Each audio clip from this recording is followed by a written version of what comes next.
Mocha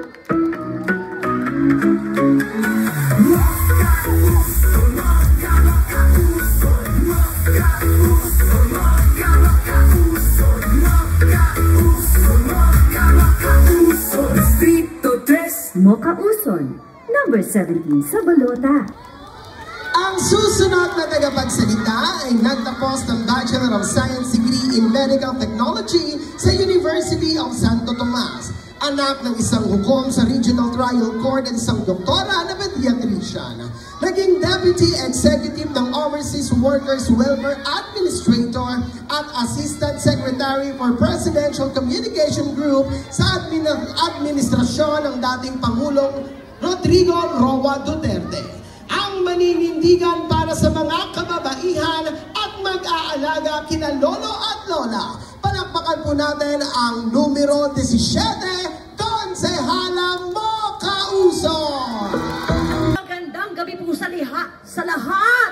Ako po si Mocha Uson. Natikman niyo na ba ang cookies ni Mocha? Pag sinabi kong cookies ni Mocha, sabihin niyo ang sarap-sarap. Cookies ni Mocha! Cookies ni Mocha!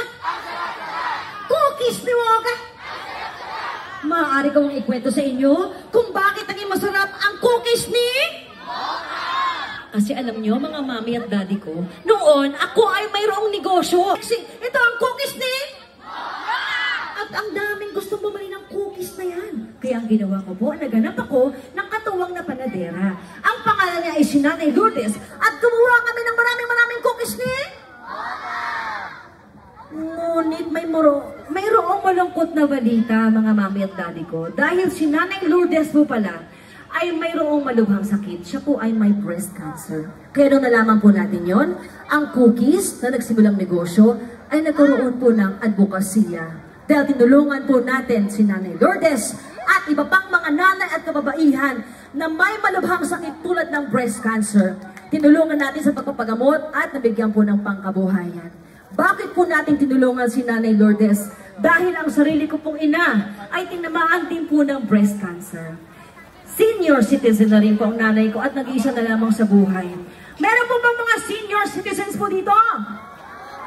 Senior ka na, mami, mukha ka lang 17. Mocha Uson, number 17 sa balota. Totoo po ba na mahal na Yorme ang mga senior citizens? Kaya po kami naririto ngayon sa inyong harapan, si Mocha Uson, kasama po ng buong Yorme's Choice. Nais po naming maging katuwang ni Yorme Isko Moreno Dumogoso na alagaan, mahalin, pagsilbihan ang ating mga nanay at tatay, lolo at lola at ang buong pamilya. Panghuli na lamang po, si Mocha Uson po ay nagserbisyo sa nasyonal na gobyerno. Sa awa po ng Diyos, sa tulong po ninyo, at sa tama pong pagkakataon, kung inyo pong pagbibigyan, pwede rin po bang magserbisyo dito po si Mocha Uson? Pwede po bang magserbisyo si Mocha Uson dito sa ating distrito? Sa pangunguna po ng magpabalik na si Yorme Isko Moreno Dumogoso, kasama si Vice Mayor Chia Atienza at ang ating magiging Congresswoman na pinapakan mo natin ang Apple Nieto!